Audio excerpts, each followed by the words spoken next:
শবে বরাতে আসলে আমাদের কি করতে হবে, আমাদের করণীয় কি, বর্জনীয় কি? শবে বরাতের করণীয় ব্যাপারে স্পষ্ট কোনো হাদিস নাই, তবে বর্জনের ব্যাপারে স্পষ্ট হাদিস আছে। সেটা কি? ফাইয়াক ফিরুলি জামি খলকি ইল্লালি মুশরিকা মুশাহিন। এই বরাতের রজনীতে মধ্য সাবানে আল্লাহ সকল মাখলুককে ক্ষমা করেন। মানে এটা হচ্ছে একটা সাধারণ ক্ষমার রাত্রি। আল্লাহ তাআলা তার সকল মাখলুককে, সকল বান্দাকে আল্লাহ ক্ষমা করে দেন। তবে ইল্লালি মুশরিকা মুশাহিন, যে বান্দা মুশরিক মানে আল্লাহর সাথে শিরিক করে, এবং যে মুশাহিন হিংসাপরায়ণ, বিদ্বেষ রাখে, শত্রুতা করে মানুষের সাথে, এই দুই প্রকারের লোককে আল্লাহ ক্ষমা করেন না। তাহলে এই হাদিস আল্লাহ রাসূল সাল্লাল্লাহু আলাইহি ওয়াসাল্লাম শবে বরাতের মর্যাদা প্রমাণ করলেন যে ইন্নাল্লাহা লা ইয়াত্তালিউ ফি লাইলাতিন নিসফি মিন শাবান, নিশ্চয় শাবান মাসের মধ্য রজনীতে আল্লাহ তাআলা তার সৃষ্টির প্রতি দৃষ্টিপাত করেন। অন্য দিনও করেন, কিন্তু এই রাত্রিতে বিশেষ দৃষ্টিপাত করেন।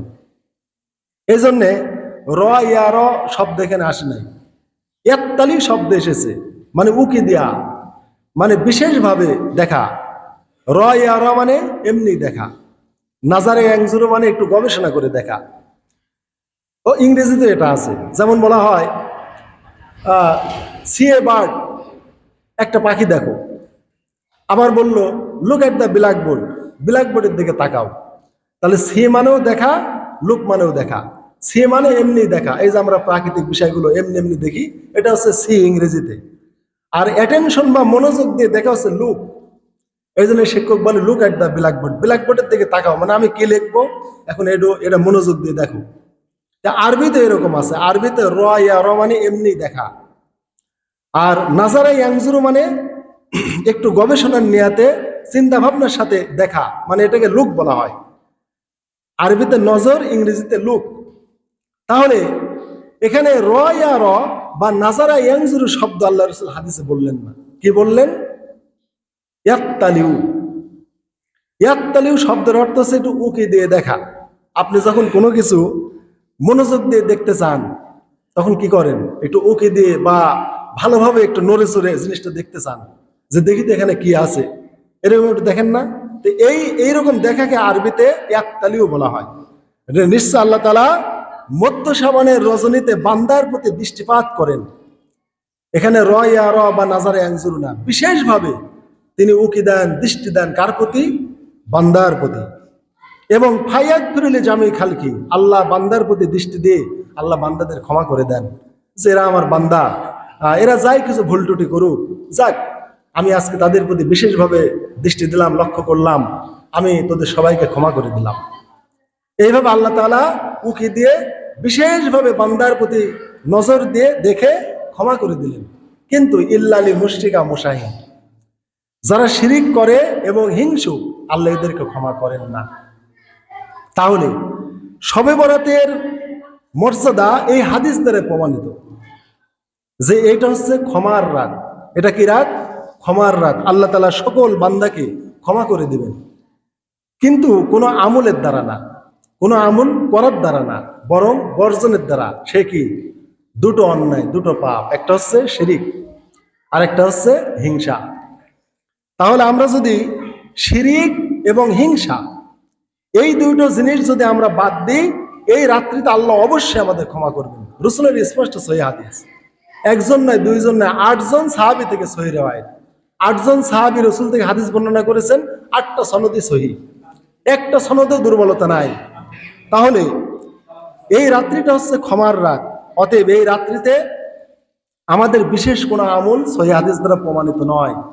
এই রাত্রিতে নির্দিষ্ট সংখ্যা নামাজ পড়া বা হালুয়া রুটি বানানো ইত্যাদি ইত্যাদি আমল আছে, আমরা যেগুলি সমাজে করি, কোনোটাই হাদিস দ্বারা প্রমাণিত না। বরং যেটা প্রমাণ হয় সেটা হচ্ছে শিরিকি থেকে এবং হিংসা থেকে যদি আপনি নিজেকে মুক্ত করতে পারেন, আপনি বিছানায় শুয়ে থাকলেও ক্ষমা পাবেন।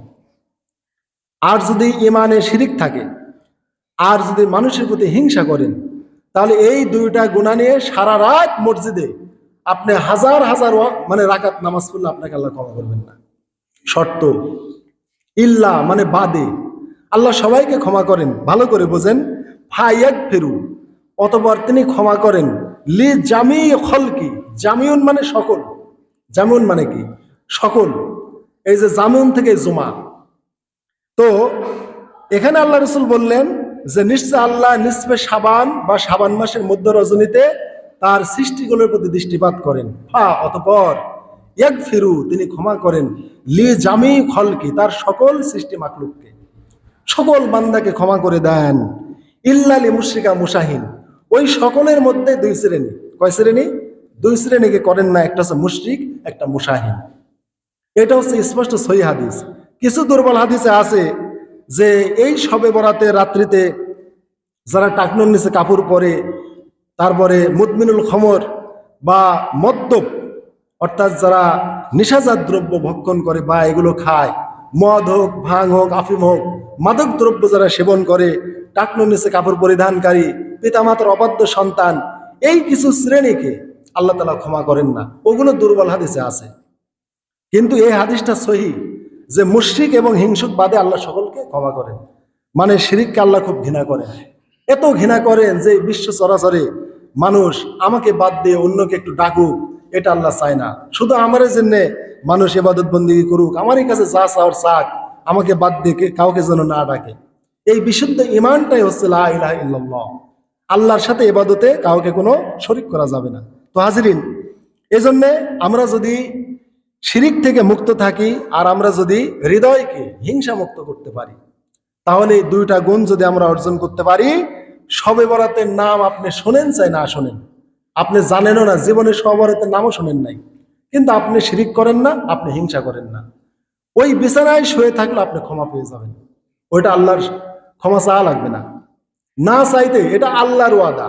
এবং রাসূল বলেছেন আল্লাহ সকলকে ক্ষমা করে দেন।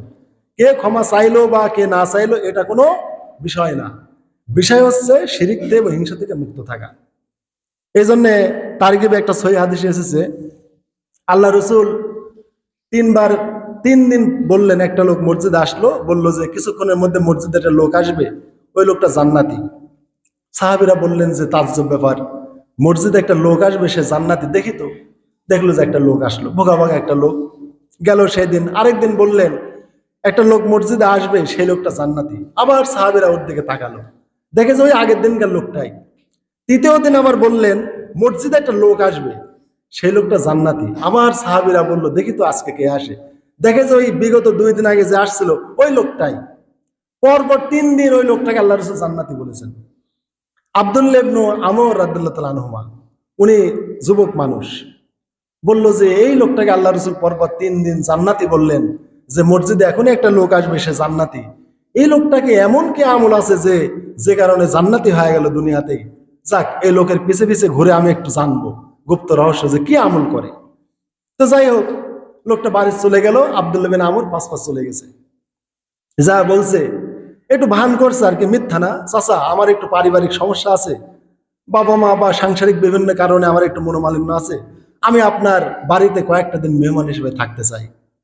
বললো হ্যাঁ বাবা তুমি থাকো, কোনো সমস্যা নাই, আমি তোমার মেহমানদারি করব। আব্দুল্লাহ বিন আমর রাদিয়াল্লাহু তাআলা আনহু বলেন, আমি কয়েক রাত আমি তার পাশে শুয়ে থাকলাম, আমি তাকে 5 ওয়াক্ত সালাত ছাড়া কোনো নফল নামাজ পড়তে দেখিনি।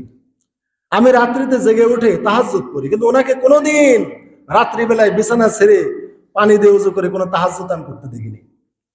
আমি চিন্তা করলাম এই লোকটা ফরজ নামাজ বাদে কোনো নফল নামাজ পড়ে না, তাহাজ্জুদও আমি তাকে পড়তে দেখলাম না, আমি ঘুম থেকে উঠে তাহাজ্জুদ পড়ি। আব্দুল্লাহ বিন আমর খুবই তাহাজ্জুদ পড়তেন। এবং আল্লাহ রসুল বলেছেন যে হে আব্দুল্লাহ, তোমার চোখের একটা হক আছে, তোমার দেহের হক আছে, তুমি একটু রাত্রে ঘুমাও, ঘুমায়া তারপরে তুমি ইবাদত করো। আমিও রাতে কিছু ঘুমাই, তারপরে ইবাদত করি, আবার আমার স্ত্রীর সাথে সময় দেই। তা আব্দুল্লাহ বিন আমর রাদিয়াল্লাহু তাআলা আনহুর স্ত্রী বলেছেন যে আমাকে বিবাহ করার পর আমার গুপ্তাঙ্গ কোনোদিন খুলে দেখে না এই আব্দুল্লাহ, এত তাহাজ্জুদ পড়েছে। আল্লাহ রসুল বলেছেন যে আব্দুল্লাহ, এত ইবাদত নিয়ে তুমি বাড়াবাড়ি করো না, তুমি একটু রুখসত অবলম্বন করো, একটু ঘুমাও, একটু রাত জাগে নামাজ পড়ো। বলছে না ইয়া রাসূলুল্লাহ, আমি খুব শক্তিশালী, আমি সারা রাত জাগলে আমার কোনো সমস্যা হয় না। তো আব্দুল্লাহ এভাবে নামাজ পড়তে থাকলো। এটা জায়েজ, কিন্তু রসুলের সুন্নাত না। এই সাহাবীর আগ্রহ দেখে রসুল তাকে বলেছেন, দেখো আমার সুন্নাত মানলে ভালো, তোমার দেহের হক আছে, চোখের হক আছে, তুমি না ঘুমালে তুমি তো ওই শেষ জীবনে যায় তুমি চোখ হারাবে, তোমার চোখের দৃষ্টি নষ্ট হবে, শরীর নষ্ট হয়ে যাবে। তো তাই হয়েছিল, এই আব্দুল্লাহর শেষ বয়সে গিয়ে চোখের জ্যোতি নষ্ট হয়ে গিয়েছিল এবং তিনি আফসোস করে বলেছিলেন যে ইয়া লাইতানি লাওয়াত্তাকি রুখসাতুন নবী সাল্লাল্লাহু আলাইহি ওয়াসাল্লাম, হায় আমার আফসোস, আমি যদি নবীর দেয়া রুখসাতকে, ওই অবকাশকে যদি আমি গ্রহণ করতাম, রাত্রিতে কিছু ঘুমাতাম, জেগে যদি কিছু তাহাজ্জুদ পড়তাম, কিন্তু আমি এক লাগারে খালি পড়েই গেছি। হায় হায়, আমি তাহলে আজ আমার চোখ সুস্থ থাকতো, সবকিছু দেখতে পারতাম, সুস্থতার নিয়ামত নিয়ে ইবাদত করতে পারতাম। এইরকম ইবাদত গুজারি ছিল আব্দুল্লাহ বিন আমর রাদিয়াল্লাহু তাআলা আনহু। তো এই আব্দুল্লাহ বললেন যে এই লোকের সাথে আমি কয়েক রাত থেকে দেখলাম কোনো নফল নামাজ পড়ে না, তাহাজ্জুদ পড়ে না, কিছুই পড়ে না। তা আমি বললাম যে কোন একটা আমল আছে এই লোকের যে কারণে পরপর নবী 3 দিন বলেছেন যে একটা জান্নাতি লোক আসবে, আর 3 দিনে এই লোকটা কি এমন। তো যাক, এর পাশে আর বেশি দিন থাকা যাবে না, গুপ্ত রহস্য বের করতে পারলাম না। যে চাচা, আসলে আমার কোনো পারিবারিক গন্ডগোল নাই, আমার বউয়ের সাথে, আমার বাপের সাথে, মায়ের সাথে, কারোর সাথে আমার কোনো ফেতনা নাই, কিন্তু বিষয়টা এরকম, মসজিদে ছিলাম 3 দিন বলেছেন রসুল পরপর একটা লোক আসবে, সে জান্নাতি, দেখলাম 3 দিনে আপনি এসেছেন। তো চিন্তা করলাম যে এই লোকটার বিশেষ কোনো আমল আছে, গুপ্ত রহস্য আছে, যেটা আমাকে বের করতে হবে, আমাকে জানতে হবে, এবং আমলটা আমি করব। তা আপনার পাশে এসে দেখলাম যে আপনার তো আমল খুবই কম, এই ফরজ নামাজ পড়েন, তাহাজ্জুদ মাহাজ্জুদ কিছুই নাই। তে চাচা, আপনি যা দেখলাম কয়দিন আপনার পাশে থেকে, এর বাইরে কি কিছু আমল আছে, থাকলে আমাকে আল্লাহর রাস্তে বলেন। আমি এই কারণেই মূলত আপনার কাছে এসেছিলাম, পারিবারিক কোনো গন্ডগোলের কারণে না। বললেন যে বাবা, যে আমলটা আমাকে দেখেছো, এই ছাড়া আমার আর কোনো আমল নাই। তুমি তো নিশ্চয়ই দেখেছো, আর তুমি আর কি আর জানার আছে, নিশ্চয়ই দেখেছো, আর কি বলবো। তবে বাবা, বিশেষ একটা আমার গুণ আছে, সেটা কি, আমি কোনো মানুষের প্রতি হিংসা করি না, কোনো মানুষের ব্যাপারে আমার হৃদয়ে আমি হিংসা লালন করি না। তখন আব্দুল্লাহ বিন আমর রাদিয়াল্লাহু তাআলা আনহু বললেন, এই গুণটার কারণে আল্লাহ রাসূল আপনাকে পরপর 3 দিন জান্নাতি বলেছেন। সুবহানাল্লাহ বিহামদিহি। এই জন্য কোনো মানুষ হিংসা নিয়ে জান্নাতে যেতে পারবে না। হিংসার গুণ যতক্ষণ হৃদয়ে থাকবে, সে ক্ষমা পাবে না। অতএব লাইলাতুল বরাত, শবে বরাত নিয়ে আমরা কত ভাবতেছি, আমরা কত ইবাদত করব, মসজিদে রাত জাগবো, এত এত রাকাত নামাজ পড়বো, কত চিন্তা এখন থেকে করতেছি, কিন্তু হৃদয় থেকে হিংসাটা দূর করার চিন্তা আনতেছি না। না আনতে পারলে কোনো লাভ নাই। সারা রাত মসজিদে ঢিপ পেরে শত শত রাকাত নামাজ পড়ে কোনো লাভ হবে না, ক্ষমা চেয়েও ক্ষমা পাওয়া যাবে না। আর যদি হৃদয়ে হিংসা না থাকে, ইমানে শিরিক না থাকে, ক্ষমা না চাইতে আল্লাহ ক্ষমা দিবেন, আর থাকলে ক্ষমা চেয়েও ক্ষমা পাওয়া যাবে না। এই জন্যে হিংসা বিদ্বেষ এটা খালি কবিরা গুনাহ না, এটা আমলকে ধ্বংস করে, এই জন্য জান্নাতে যাওয়া যাবে না। আরেকটা হাদিস আল্লাহ রাসূল সাল্লাল্লাহু আলাইহি ওয়াসাল্লাম বলেছেন যে তুরাদু আমালিন নাস ফি কুল্লি জুমাতিন। আল্লাহ রাসূল এখানে বললেন তুরাদু আমালুন নাসি ফি কুল্লি জুমাতিন, প্রত্যেক জুমায় মানে সপ্তাহে বান্দার আমল আল্লাহর কাছে পেশ করা হয় মাররাতাইন, 2 বার। সে কোন কোন বার?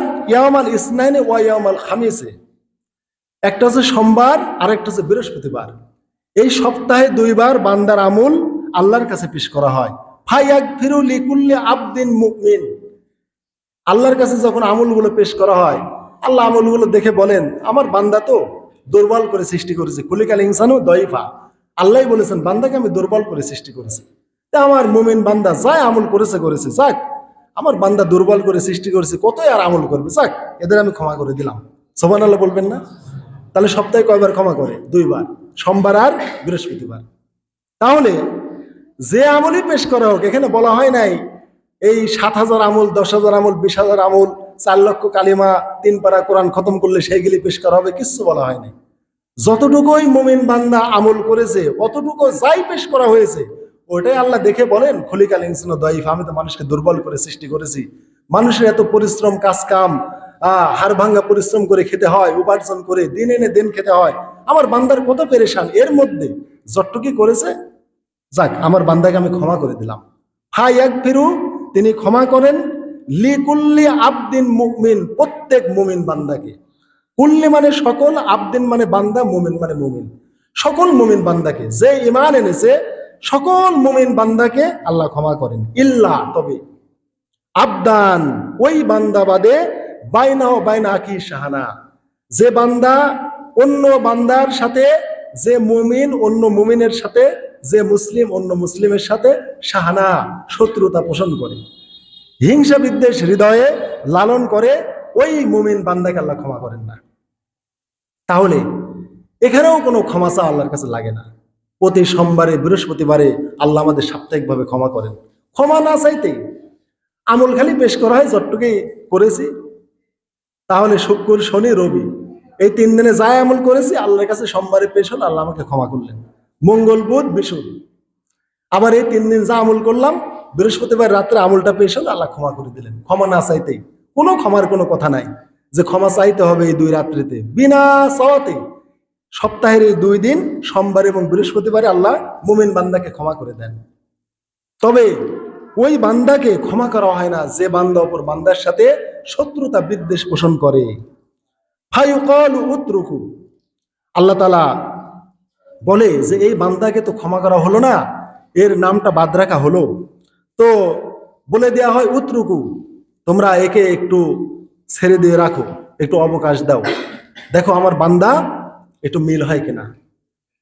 তাহলে দেখেন ওই টাইমে আল্লাহ তাদের ক্ষমা করেন না, কিন্তু গুনাহটাও স্থায়ীভাবে লিখতে দেন না বা তাকে জাহান্নামের ফয়সালা করে দেন না। আল্লাহ কত বড় দয়ালু যে এই বান্দা শত্রুতা পোষণ করেছে ঠিক, কিন্তু একে একটু কি করো, উতরুকু, একটু তওয়াক্কুল করো, একটু অবকাশ দাও, একটু সময় দাও, একটু কি করো, এটা আল্লাহ বোঝাচ্ছেন। উতরুকু আও আরকু, একে একটু সময় দাও বা একটু অবকাশ দাও। হা যায়নি এই 2 জনকে হাত্তা ইয়াফিয়া, যাতে করে 2 জন মিল হতে পারে। সুবহানাল্লাহ বিহামদিহি। এই মিল হওয়ার জন্য আল্লাহ সময় দিতে বলেন তাদেরকে। তাহলে যতদিন মিল না হবে ততদিন ক্ষমা পাবে না, মিল হবে ওই ক্ষমা আবার পেয়ে যাবে। মাপ না চাইতেই শুধু 2 মুসলমান মিল হবে, আল্লাহর তরফ থেকে সেই ক্ষমা হয়ে গেছে। কেননা ক্ষমা তো আগে আল্লাহ করেছেন, কিন্তু আওতায় কেন আসে নাই? হিংসা আছে তাই। হিংসা দূর করেছে, মিল হয়ে গেছে, ওই ক্ষমা আবার তাদের উপরে পড়ে গেছে। আল্লাহ এত ক্ষমাশীল, এত রহমশীল। তো হাজিরিন, এই যে শবে বরাত আসতেছে, আমরা কি শিরিক থেকে মুক্ত হতে পেরেছি? আমরা কি হিংসা থেকে মুক্ত হতে পেরেছি? কিছু কথা বললেই হয়তো মনে করেন যে হুজুর রাজনীতির কথা বলে অমুক তমক। আজকে রাজনৈতিক প্রতিহিংসাটা একটু দেখেন, এখন দলের নাম নেই না নেই, রাজনৈতিক প্রতিহিংসা আজকে আমাদের দেশে দেখেন কিভাবে হচ্ছে। এক মুমিন অপর মুমিনকে কিভাবে হিংসা করছে। আমি ইমাম হিসেবে এতটুকুই আপনাদের একটু টাচ দিতে চাচ্ছি যে বর্তমান প্রেক্ষাপটে যে রাজনৈতিক বিশৃঙ্খলা, এক দল আরেক দলের প্রতি যে বিদ্বেষ, যে শত্রুতা, এবং বিরোধী দল বা অপর দলকে একবারে দিনে 2 পারে হত্যা করছে, কত বড় শত্রুতার পর্যায়ে পৌঁছে গেছে। এই লোকেরা কি ক্ষমা পাবে? তারা কি মুমিন না? আপনি বিএনপি করেন, জামাত করেন, যে দল করেন, আপনি কি মুমিন না? মুসলিম না?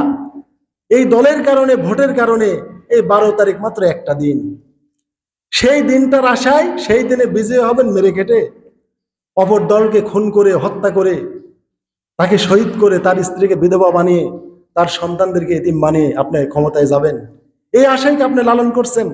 যেভাবে মেরে কেটে আমরা ক্ষমতায় যেতে পারবো 12 তারিখে, পারবে? জনগণ ভোট না দিলে পারবেন? যদি না পারেন তাহলে হিংসা কেন, বিদ্বেষ কেন? হ্যাঁ, দুনিয়াতে চলতে গেলে আমাদের বিরোধ হবে, বিরোধ স্বাভাবিক, বিরোধ স্বাভাবিক, কিন্তু বিদ্বেষ আলাদা জিনিস। বিরোধ তো হবেই, স্বাভাবিক, বিরোধ হবেই, অবশ্যই বিরোধ হবে। বিরোধ গুনাহ না, কিন্তু বিদ্বেষ গুনাহ। বিরোধ করলে গুনাহ হয় না, ওই ক্ষমা থেকে বঞ্চিতও হয় না। বিরোধ হওয়া তো খুবই স্বাভাবিক, এরকম জাগতিক বিরোধিতা করলে কোনো গুনাহ হয় না। এই জন্য এক দল আরেক দলের বিরুদ্ধে ইলেকশন করলে, নির্বাচন করলে গুনাহ হয় না, কিন্তু ওইটাকে যখন বিদ্বেষে নিয়ে যাবেন তখন গুনাহ হবে। যে ওরা যেন পরাজয় বরণ করে, ওদেরকে ক্ষমতা আসতেই দেব না, ওরা যেন রাজপথে বের হতে না পারে, ওরা যেন নির্বাচনে ভোট কেন্দ্রে না যেতে পারে, এইরকম ভাবে যখন বিদ্বেষ পোষণ করবেন তখন আপনি হিংসুট হয়ে যাবেন। ওইটাকে বলা হচ্ছে হাসাদ এবং বাগদা, শত্রুতা এবং বিদ্বেষের পর্যায়ে চলে যায়। ওতে বিরোধিতা থাকবেই। আমরা এই কয়টা দিন আমরা খুনোখুনি, হিংসা, বিদ্বেষ এগুলো পরিহার করি, না করলে আমরা ধ্বংস হয়ে যাব। এই জন্য একটা হাদিস বলে শেষ করি, দাব্বা ইলাইকুম দাউল উমামি ক্বাবলাকুম, তোমাদের পূর্ববর্তী জাতির 2টো গুণ, অর্থাৎ 2টো রোগ তোমাদের মধ্যে প্রবেশ করেছে। এটা হচ্ছে রোগ, দাব্বা ইলাইকুম দাউল উমাম, দা মানে রোগ। পূর্ববর্তী উম্মাতের 2টো রোগ তোমাদের মধ্যে প্রবেশ করেছে, আল হাসাদ ওয়াল বাগদা, একটা হচ্ছে হিংসা, একটা হচ্ছে বিদ্বেষ। হিয়াল হালিকা, এটা হচ্ছে ধ্বংস করে, মুন্ডন করে। লাকুলু তাহালিকু সারা, আমি বলছি না এটা মাথার চুল নাড়া করে দেয় বা মাথার চুল মুন্ডন করে দেয়। ওয়ালাকিন তাহালিকু দিন, বরং এই হিংসা বিদ্বেষ দিনকে মুছে দেয়, দিনকে নাড়া করে দেয়, ইসলামকে চেঁচে দেয়। ওয়াল্লাজি নাফসি বিয়াদিহি লা তাদখুলুল জান্নাতা, আল্লাহর কসম করে বলছে আমি মুহাম্মদ, যে আল্লাহর হাতে আমার জীবন, লা তাদখুলুল জান্নাতা, তোমরা জান্নাতে যেতে পারবে না, হাত্তা তুমিনু, যতক্ষণ না ঈমানদার হবে। ওয়ালা তুমিনু, আর ওই পর্যন্ত ঈমানদার হতে পারবে না, হাত্তা তাহাব্বু, যতক্ষণ না তোমরা পরস্পরকে ভালোবাসবে। তাহলে ভালোবাসার গুণ না আনলে ওই ঈমানের দাম নাই। যতই বলেন আমরা ঈমানদার, আমরা মুসলমান, একে অপরকে, এক দল আরেক দলকে, এক মুসলমান আরেক মুসলমানকে ভালো না বাসলে তার ঈমান হবে না। আফালা উনাব্বিউকুম বিমা ইউসাব্বিতু যাকুম লাকুম, আমি কি তোমাদেরকে একটা ঔষধের কথা বলে দেব যে ওই রোগটা দূর হয়ে যাবে? কোন রোগ? আল হাসাদ ওয়াল বাগদা, হিংসা এবং বিদ্বেষ, এই দুইটা রোগকে মুক্ত করবে এই একটা ওষুধের কথা কি আমি তোমাদের বলে দেব? সেটা হচ্ছে আফসুস সালামা বাইনাকুম, তোমরা একে অপরকে ব্যাপক সালাম দাও। কি করো? সালামের প্রসার ঘটাও, সালাম দিবেন মানুষকে, যে সালাম দেয় সে হিংসা থেকে মুক্ত। অতএব আমরা এই শবে বরাতের আলোচনায় আমরা যা দেখলাম, শবে বরাতে করণীয় তেমন কিছু নাই ভাই, বর্জনীয়টাই বেশি। এই জন্য করণীয় নাই। আপনি ইচ্ছা করলে এমনি নফল নামাজ পড়তে পারেন, সিয়াম পালন করতে পারেন, এগুলো আপনার ব্যক্তিগত, করতে আপনি বাধ্য না, কেননা একটাও ফরজ ইবাদত না। হালুয়া রুটি বানানো জরুরি না, মসজিদে এসে নফল নামাজও জরুরি না, কোরআন পড়াও জরুরি না। শবে বরাতে আলাদা কোনো করণীয় ইবাদত নেই। অন্যান্য রাত্রিতে যেভাবে ইবাদত করেন, এই রাত্রিতে সেভাবে স্বাভাবিক কিছু কোরআন পড়বেন, তারপরে ইচ্ছে করলে নফল দান সদকা করতে পারেন, নফল নামাজ পড়তে পারেন, একা একা ব্যক্তিগতভাবে কবর জিয়ারত আপনি করতে পারেন। এইভাবে ব্যক্তিগত কিছু আমল আপনি একা একা করতে পারেন। এর জন্য কোনো জামাত নাই, কোনো দলবদ্ধ নাই। কিন্তু মৌলিক যে বিষয় বর্জনীয়, সেটা হচ্ছে হিংসা আর বিদ্বেষ। এই হিংসা বিদ্বেষ পরিহার না করলে কোনোদিন আপনি শবে বরাতে, শবে কদরে, সোমবারে, বৃহস্পতিবারে আল্লাহর ক্ষমার আওতায় আসবেন না। অতএব আমি আপনাদের উদ্যত আহ্বান করব, আপনার এলাকার, আমার দায়িত্ব আমার এলাকাকে সচেতন করা। আওয়ামী লীগ করেন, বিএনপি করেন, জামাত করেন, মিলেমিশে চলেন ভাই, ঐক্যবদ্ধভাবে চলেন, অপরকে সম্মান দেন। তাহলে আপনি যখন পরাজিত হবেন, ওই বিজয়ীরা আপনাকে সম্মান দিবে। মানুষকে ভয় দেখাবেন না, এই ভয় দেখানো হারাম। মুসলমানকে অস্ত্রের ভয় দেখাবেন, মারবেন, পিটবেন, এগুলি যখন নেটে দেখে নিজের লজ্জা লাগে যে কিভাবে মা বোনদেরকে লাত্তি মারতেছে, মেয়েদেরকে লাত্তি মারতেছে, মুখের স্কার্ফ, পর্দায় হেজাব টেনে খুলে নিচ্ছে। কি মনে হচ্ছে ইউরোপ আমেরিকাকে হার মানাইছে। অসভ্য বর্বর, যেখানে পর্দা নাই, কিচ্ছু নাই। ইউরোপ আমেরিকার কাফেরেরা মুসলমানকে এভাবে, একটা মুসলিম মেয়ের হিজাব এইভাবে কেড়ে নেয় না, এইভাবে মুসলমানদের পেটে লাত্তি মারে না। আর একটা স্বাধীন দেশের নাগরিক আমরা, একই দেশে বাড়ি, একই পাড়ায় বাস করি, শুধু একটু দলের মত পার্থক্যের কারণে আমরা লাত্তি গুড়ি মেরে মানুষকে শেষ করে দিচ্ছি, খুন করছি, হত্যা করছি। এগুলি বন্ধ করেন ভাই, এগুলির দ্বারা ক্ষমতায় যাওয়া যাবে না। আপনাদের এত মানুষ ঘৃণা করবে, ওই ঘৃণা আপনারা শেষ হয়ে যাবেন। অতএব ভালোবাসা, হৃদ্যতা, এগুলো লালন করেন, এগুলোর প্রসার করেন। আপনার আদর্শ দেখে মানুষ আপনাকে ভালোবাসবে, আপনার দলকে ভোট দিবে। আল্লাহ তাআলা আমাদের এই বিষয়গুলো আল্লাহ আমাদের কবুল করুক এবং এ সকল গুণ অর্জনের তৌফিক আল্লাহ আমাদের দান।